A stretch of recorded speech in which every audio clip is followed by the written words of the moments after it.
Can you imagine having the same productivity as the man colonizing Mars? Elon Musk operates at a seemingly superhuman level. For 30 days, I decided to abandon my normal life and become a clone of his routine. I copied his 10 most extreme habits, no holds barred. And honestly, what happened wasn't what I expected. My life didn't become a spaceship, it became a war zone. This is the uncensored truth about the price of elite success.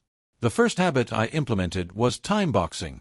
Musk doesn't use a to-do list. He blocks every minute of his day into 5-minute segments. I started at 6 a.m. My calendar looked like a nightmarish Tetris game. Every second was assigned to a task: answering emails, eating, reading. The pressure level is suffocating.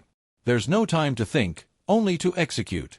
My brain was on fire by mid-morning. The 5-minute rule isn't just for the calendar. It's for making decisions. Musk believes most decisions can be made in 5 minutes if you have the right data. I tried applying this in a meeting for my own business. Instead of debating for an hour, I imposed a 5-minute limit to reach a conclusion. The result: faster decisions, but also a level of anxiety that made me doubt everything. Does speed always equal quality? Habit 3 was optimizing sleep. Musk has said he functions best with 6 or 6.5 hours of sleep. I used to sleep 8. Cutting 2 hours sounds easy, but the reality was a physical breakdown. I spent the first week feeling like a zombie. My time boxing decisions started to deteriorate due to a lack of mental sharpness. The productivity I gained in hours I lost in quality. A disaster. This is Musk's most powerful mental habit: thinking in first principles. He doesn't reason by analogy, that's how it's always been done. He breaks everything down to its fundamental truths. I applied this to a complex problem at my company. Instead of looking for existing solutions, I deconstructed the problem from scratch. It took hours of extra reflection, but the solution I found was groundbreaking.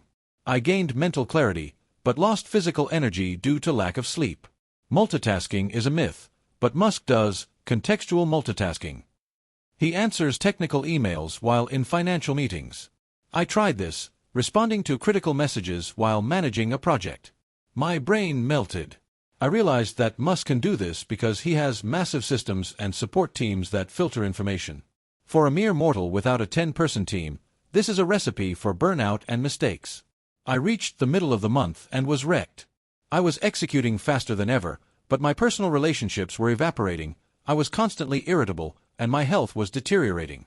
Musk's success isn't just about habits, it's about a level of sacrifice that's almost pathological. I was mimicking the symptoms of his success, not the cause. I needed to change my approach. I stopped trying to be Musk and started applying his principles in a disciplined, yet sustainable way. I kept time boxing, but blocked out time for rest and exercise. I kept the first principles for strategy, but not for every small decision. I maintained speed in decision-making, but accepted that some decisions require more than 5 minutes. The change was immediate. My productivity remained high, but my peace of mind returned. Musk's most important habit is the invisible habit, his why. He doesn't do these things to be productive. He does them because he's obsessed with a massive purpose: making humanity multiplanetary.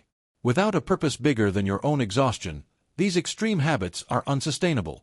I don't have that massive purpose, so copying his extreme habits without his why was an exercise in masochism. At the end of the 30 days, my life wasn't that of a space millionaire. But I did learn that true productivity isn't about working 120 hours a week. It's about a clear purpose, smart systems, and the discipline to stay consistent. I've created a free guide with the 3 habits I maintained: sustainable time boxing, first principles, and discipline.